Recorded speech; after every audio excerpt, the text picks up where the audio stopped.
Imagine stepping into your flight only to watch a scarlet-clad royal guard silently ousted from first class by a loud American colonel. Then 5 minutes later, the entire aircraft, Freeze's crew are marched off, and the runway lights pause for a single encrypted message. What power could force Heathrow to halt a takeoff demote, a diplomat to economy, and remind everyone on board that some uniforms answer to a throne older than airlines themselves? Stick around, because in the next few minutes, we'll unpack the chain reaction from a single swap seat to a palace-level crackdown that turned a routine hop to Edinburgh into a masterclass in quiet authority. If you love real-life dramas where protocol trumps bravado, smash that button, subscribe, and ring the bell so you never miss our daily drops of gripping, true stories. Ready to see who really runs the aisles at 30,000 feet? Let's board. Colour Sergeant Alistair Menzies crossed the sliding doors of Heathrow's Terminal 5 at dawn, a living emblem of traditions older than the airport itself. His scarlet tunic, burnished buttons, and fur bearskin carried respectfully beneath one arm looked strangely at ease amid the chrome and glass. At 41, Menzies had stood watch outside Buckingham Palace, Windsor Castle, and St. James's for half his life. The posture that made tourists whisper was simply second nature. This morning, he traveled on royal orders to Edinburgh Seat 1A, duly reserved weeks ago, so he could reach a twilight memorial for 3 Coldstream Guards lost in Afghanistan. While business passengers hurried by with rolling cases, many paused to admire him. An elderly man by the coffee stand almost saluted before catching himself. A boy of 7 asked in awe whether the soldier was real. Menzies acknowledged none of it. He presented immaculate papers at the first-class desk, thanked the clerk with quiet civility, and settled in the lounge beside floor-to-ceiling windows, notebook in hand. There he reviewed timings, names of bereaved families, and the hymns to be played, details that would matter deeply to people whose sons would never march again. Unbeknown to him, a supervisor nearby noticed that Seat 1A had also been requested by a visiting American officer. She frowned, wondering if the royal booking was flexible. For the moment, though, calm reigned London. Waking jets taxiing and a lone guardsman reading under soft airport light. Colonel Scott Granger's arrival shattered that calm like a dropped tray of dishes. The 48-year-old U.S. Army attaché strode through security, booming jokes about British queues and how in America we'd have everyone scanned and seated in half the time. His fatigues hung open over a tight t-shirt, and the flag patch at his collar looked theatrically worn. Inside the lounge, he spotted Menzies and smirked. Didn't know the pageant started this early. Where's the rest of the Renaissance fair? He declared loud enough for 3 tables to hear. Staff tried to intervene, explaining that the guardsman was on ceremonial duty, but Granger waved them off. Seat 1A, he insisted, was essential for diplomatic optics. Washington would not appreciate its envoy wedged behind a tourist attraction. Supervisor Margaret Hayes, anxious to please, keyed a diplomatic override and reprinted boarding passes, Colonel to 1A Guard to 7D. She promised herself the change would be discreet. 5 minutes later, Menzies was handed the new ticket at the gate. He accepted it with the same controlled grace that had weathered thousands of tourist jokes and drizzle-soaked parades. No complaint crossed his lips, but a flicker in his eyes hinted that he understood exactly what had been taken from him and why. Behind him, Granger snapped a selfie at the head of the boarding line, captioning it, "VIP Life." Once aboard, the injustice grew impossible to ignore. Granger sprawled in 1A, sparkling water in hand, and called down the aisle, "Enjoy steerage, soldier, but maybe next time wear a real uniform." Passengers gasped. A businessman winced. A mother muttered that something wasn't right. Menzies placed his bearskin gently across his lap. In row 7, eyes forwarded, silence intact.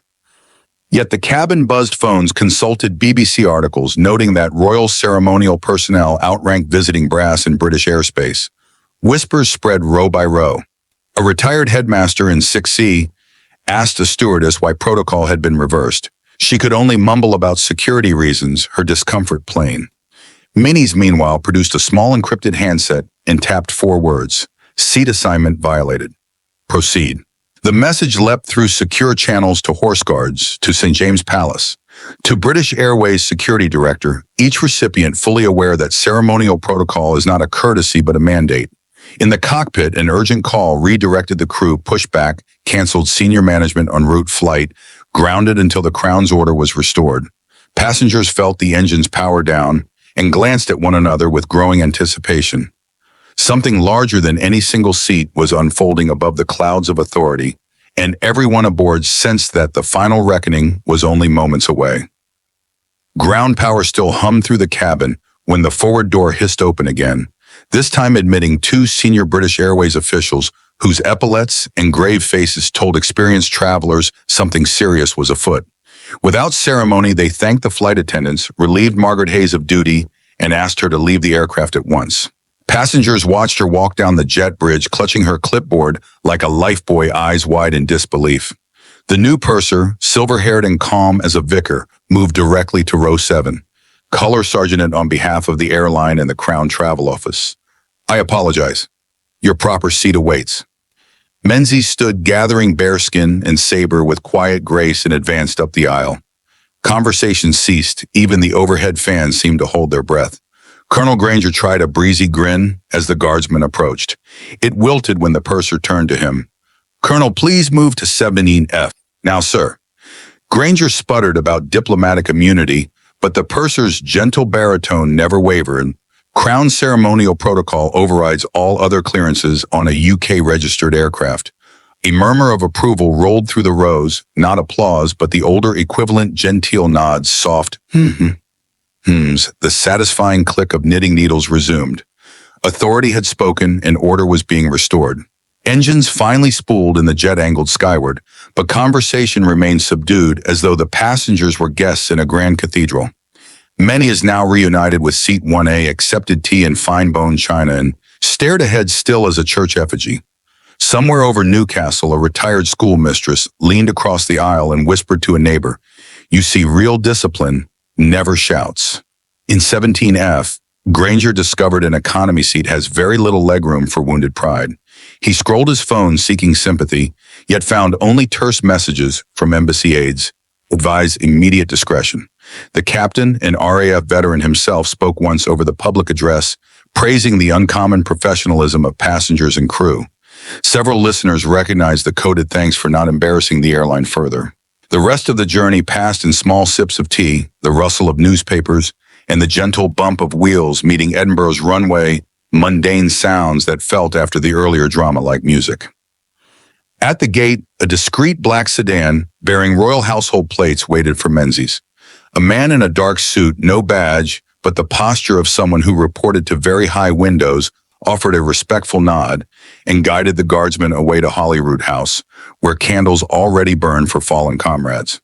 Colonel Granger emerged next, luggage in hand, met only by a junior embassy driver and a chill Scotch breeze. Behind him, Margaret Hayes stood before terminal management, facing a future filled with retraining modules on protocol she would never again treat as flexible. Word of the incident spread quietly through airline circles, a modern parable retold in break rooms and briefings. Never underestimate the weight of centuries. Meanwhile, passengers dispersed into Edinburgh's stone streets with a story to recount how a silent guardsman, 4 cryptic words, and an unbroken chain of tradition had grounded a jet and humbled a loud colonel without a single raised voice. For people who believed the old ways were fading, it was a comforting reminder. Dignity once earned travels first class, whether the manifest acknowledges it or not. Well before the Edinburgh flight touched down, Heathrow's back offices were buzzing like an overturned beehive. Security Director Neil Castor, once a logistics captain in the household division, convened an emergency call with the senior managers. No shouting, just clipped directives. An incident report was drafted thick with arcane protocol references.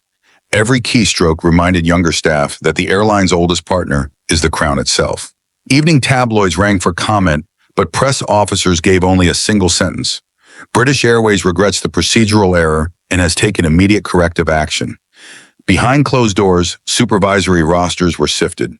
Margaret Hayes' override had not merely inconvenienced a passenger, it had exposed the carrier to a constitutional headache. A compliance team combed booking logs for other diplomatic favors quietly granted over the years, and more than one name turned pale in the fluorescent light. Meanwhile, ground handlers who had witnessed the guard's silent dignity replayed the scene over tea flasks fancy that Ted Chap never raised an eyebrow, and the whole terminal snapped to. For many who had grown cynical about modern travel, The episode felt like a restorative tonic proof that courtesy and hierarchy still mattered in a world of self-check-in kiosks and boarding group stampedes. At 1400 sharp, Margaret faced a review panel in a windowless room overlooking the apron. A simple click on that subscribe button might seem small, but to me, it means the world. If this content made you smile, feel inspired, or just brought you a little joy, hit that sub button and stay with me for more good vibes ahead. Next timetable. So a couple of exciting changes. So this year we are introducing food and nutrition into the timetable. We know that it's been feedback in terms of our curriculum about moving into options with regards to technology. We have a food lab, and so we will be now timetabling on this timetable a food and nutrition lesson, one lesson per week, and that will be led by the PE department, and the aim is to actually marry up the EK's food and nutrition to a healthy lifestyle element of the curriculum. So we're really excited that we're able to start that provision with parentheses going into year 7. They're very standard lesson. They have 5 lessons of English per week, 5 lessons of maths per week. So they have a lesson of English and maths every day. So in terms of the familiar, they will be very familiar with the literacy and numeracy focus every day from year 6. We're really pleased about carries on into year 7. We have a lot of contact time with both English and maths. There are 4 lessons of science per week, which again, is a really good grounding in science. And they move into history and geography, where they will have 2 lessons per week, music, art, drama, PE, games, swimming, MFL and food, and computer science. They'll have 1 lesson per week. And MSc enrichment tutor time is obviously a big part of their curriculum as well. So we'll be talking towards the end of the presentation about how their school day will actually look. We also don't share timetables right now, particularly, but you'll see the school day. They have tutor time at the end of every day, which is really nice to touch base with the students at the end of the day with their tutor. How's the day gone? Time to communicate any issues that may have come up during the day. So these are the subjects that students will study in year 7. Again, quite similar to what they would have experienced in year 6 and in the junior school. This term, all of the senior school departments have been involved in a curriculum review. They've been looking at the topics that they're teaching, the sequences they're teaching. We're really looking in and through school. The conversations, of course, happen with the transition with year 5 and 6 and into 7 about topics that they have already and will be familiar with, to then build on that. So students don't come into year 7 feeling like they're doing the same topics again. So all departments have undertaken that curriculum review this term. They were looking at the topics that they teach. The sequencing of them is particularly important. So in understanding how students learn and understanding that they only will know what is familiar to them. And so learning must build on their prior learning. That prior learning must be embedded in order for them to then move on. And so in departments, they've been working on what we call a spiral curriculum, which draws back the skills that they'll need once they get to the end of Key Stage 4 for their external exams at GCSE. But it isn't just about the exams, of course, that's very, very important. But the aim of the exam, any exam, is to try to assess whether a student has become proficient in that subject. And so the best way to think about it is proficiencies in the subject. So when you spiral back in history, what makes a good historian is their ability to argue cause and consequence, is their ability to see and analyse the source. They are skills that they will need to be able to do should they decide to do GCSE history, but they are also skills that a proficient historian would be able to do. And so the departments are spiral back their curriculum to expose students from year 7 and of course in junior school 2, how they can build on those skills to get them ready for Key Stage 4 and hopefully into Key Stage 5 when they begin their A-level options as well. So the curriculum is designed in such a way that they are becoming proficient in the skills they need to move through into year 7, year 8, year 9 and on to their examination years. And of course it's focused on the acquisition of skills and knowledge, which opens up the opportunities at Key Stage 4. So we have redone all of our curriculum maps. These will be familiar to you from the junior school. I really hope this QR code works. It's one of these moments where you will scan it. And it does on paper as well. I've tested it a number of times, so I really hope that it does. And again, we'll be sharing this presentation in the newsletter, so please don't feel if it's not have multiple scans at the same time.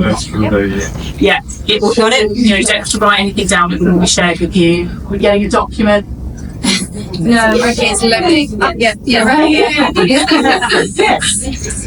Hooray. That's actually the first time you are doing the work for me, so progress.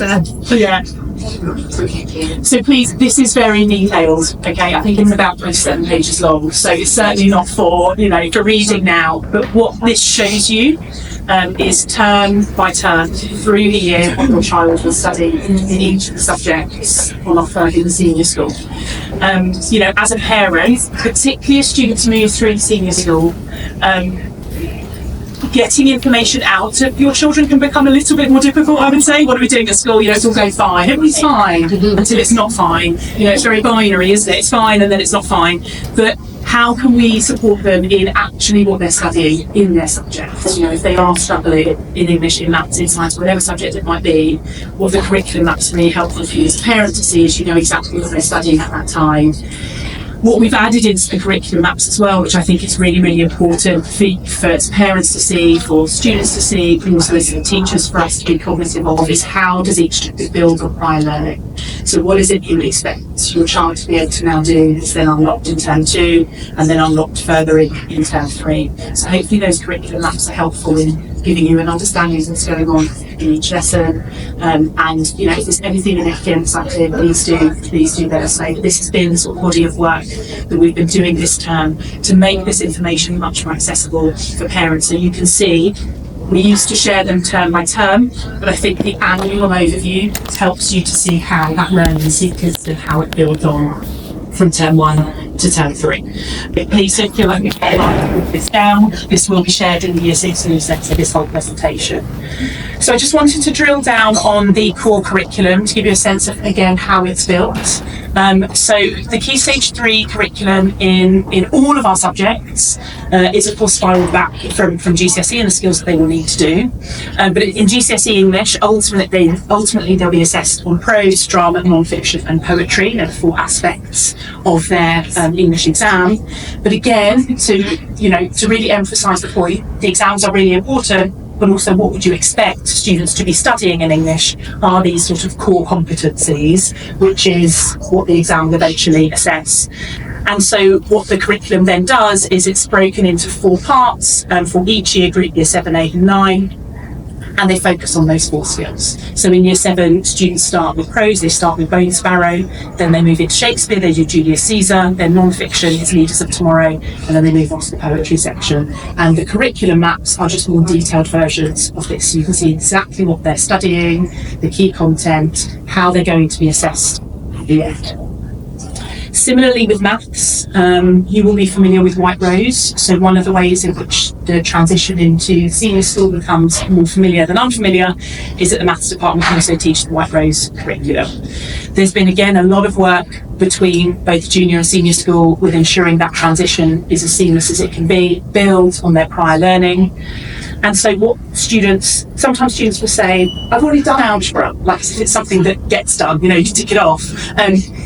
What they will do as they move through their learning is it becomes progressively more challenging. And so they're using their understanding from year 6. They have an introduction to algebra, function machines and substitution, which is then built in year 7 into algebraic thinking, algebraic technique, and then reasoning with algebra as they move into year 9. And so this is what I mean by the spiral curriculum. Students will come back to topics as they move through Key Stage 3 and 4, so that they are then, they're building on their prior knowledge, that it's not unfamiliar. And the more they're exposed to it, the better they become at it, and that sort of habitual learning. We are really excited that I know Miss Baker has had some conversations with parents in year 6 about our maths provision and some of the possibilities that we may have in the curriculum from August. So we are going to offer an accelerated maths group. So teaching in maths is setted, teaching in English is setted. So the top set in maths will have the opportunity to complete a GCSE early. So the plan would be that they would do their GCSE coverage in year 7, year 8 and year 9, and they would sit their GCSE at the end of year 9.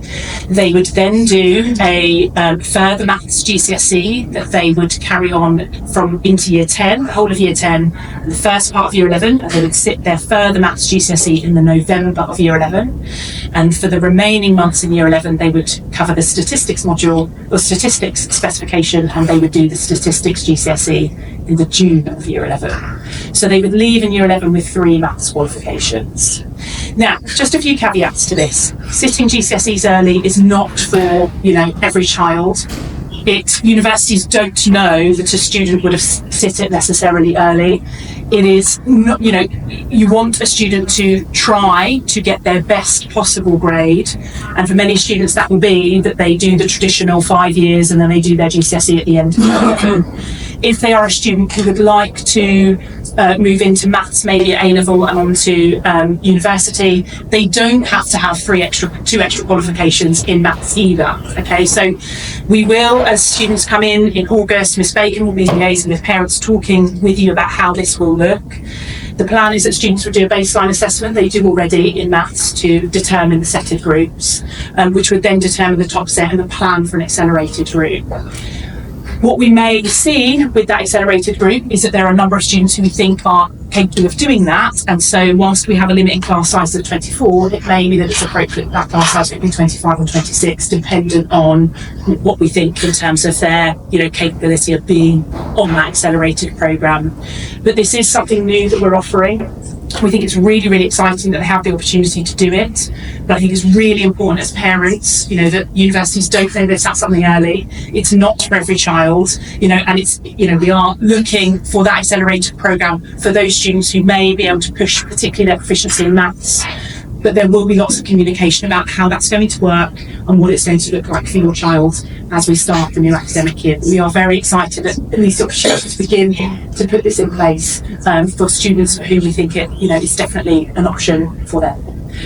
And finally, in terms of core subjects, is science. So again, very similar to what you're seeing in English and maths. They are exposed to the sort of key skills in science, and as they move through their Key Stage 3 curriculum and into Key Stage 4. So I thought it was helpful to talk a little bit about what teaching and learning looks like in the senior school and what a student would expect in terms of their daily diet of being in lessons, so to speak. Again, probably not too dissimilar from what they experience in year 6 and in the junior school, but I think as parents it gives you a sense of what is it you would expect to see in a lesson. Routines are very important for students. They get, we all thrive on routine, knowing exactly how the lesson's going. Thank you so much for watching till the end. Your support truly means the world to me. If this video brought you value or resonated with you in any way, feel free to leave a little comment or hit subscribe so we can keep sharing more moments together. See you in the next one.